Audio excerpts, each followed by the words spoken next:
Oke, ketemu lagi dengan saya di mata kuliah e-bisnis di pertemuan ketiga ini. Bagaimana kabar kalian? Sehat?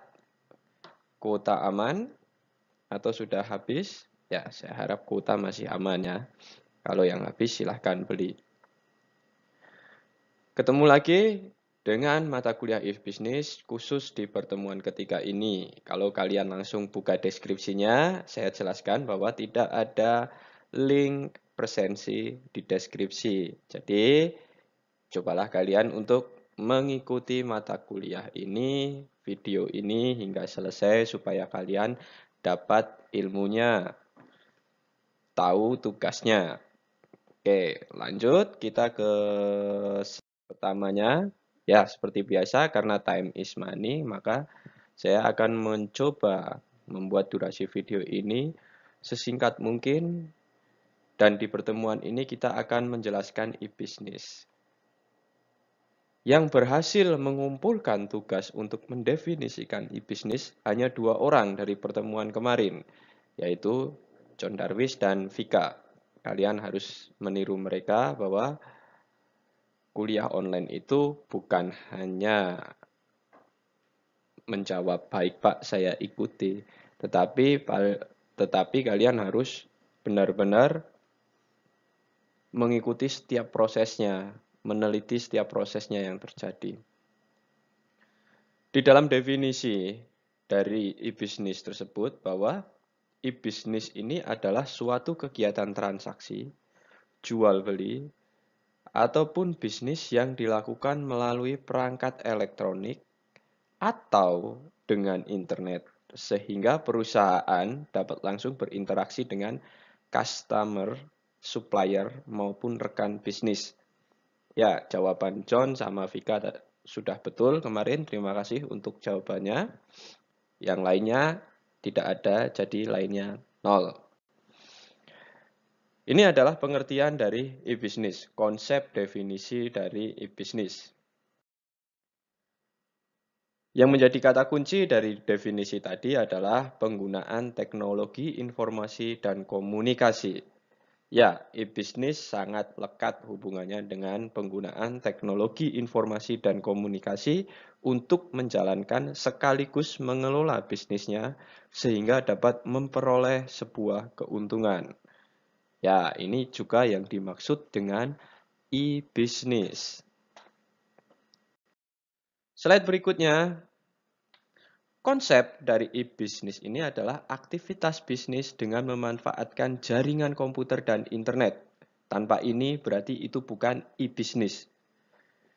Kemudian tidak hanya transaksi, tetapi keseluruhan kegiatan dan fungsi dari perusahaan tersebut seperti pertukaran informasi, komunikasi, kolaborasi, riset, dan sebagainya. Kemudian bentuk dari e-bisnis ini tergantung dari tingkat pemanfaatan jaringan komputer dan internetnya. Kemudian yang dikatakan e-bisnis murni itu adalah segala sesuatunya itu semuanya berbentuk elektronis. Dari produk, jasa yang ditawarkan, serta proses sampai pengirimannya semuanya berbentuk elektronik. Contoh, itu saya mengambil contoh ada Amazon.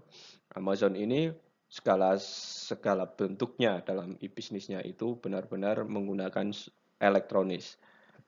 Oke, kemudian dalam e-bisnis ini ada 4 bentuk pokok disebut dengan revolusi internet atau the new economy. 4 bentuk pokok e-bisnis ini, yang pertama ada B2B atau business to business. Kemudian yang kedua ada B2C atau disebut dengan business to consumer. Kemudian yang ketiga ada C2C atau consumer to consumer. Dan yang keempat ada C2B, consumer to business. Ya, dari 4 bentuk ini kita akan memperdalam lebih lanjut nanti di kedepannya. Dimulai dari B2B, kemudian kita lanjut apa itu B2C, kemudian lanjut apa itu C2C, dan terakhir C2B. Oke, untuk pertemuan pada ketiga ini saya cukupkan dengan memberi tugas ke kalian untuk mempelajari apa itu B2B pertama dahulu, dan apa itu B2C, dan apa itu C2C, dan apa itu C2B. Kalian boleh browsing, ini sudah banyak banget di internet, coba kalian pelajari sendiri. Minggu depan kita ketemu, kalian sudah mendapatkan apa yang kalian baca, saya perdalam kembali. Oke, pertemuan berikutnya akan saya bahas mengenai bentuk pokok dari e-bisnis 4 yang tadi itu. Dan kalian jangan lupa mencari itu tugas kalian itu, dan jangan lupa link di atas link ini kalian isi. Ini adalah presensi dan tugas yang harus kalian kerjakan di pertemuan sekarang. Baik, saya cukupkan. 6 menit cukup. Kita ketemu lagi minggu depan dengan topik mengenai bentuk pokok dari e-bisnis. Tetap jaga kesehatan kalian, selalu patuhi protokol kesehatan yang ada. Selamat pagi dan Tuhan memberkati.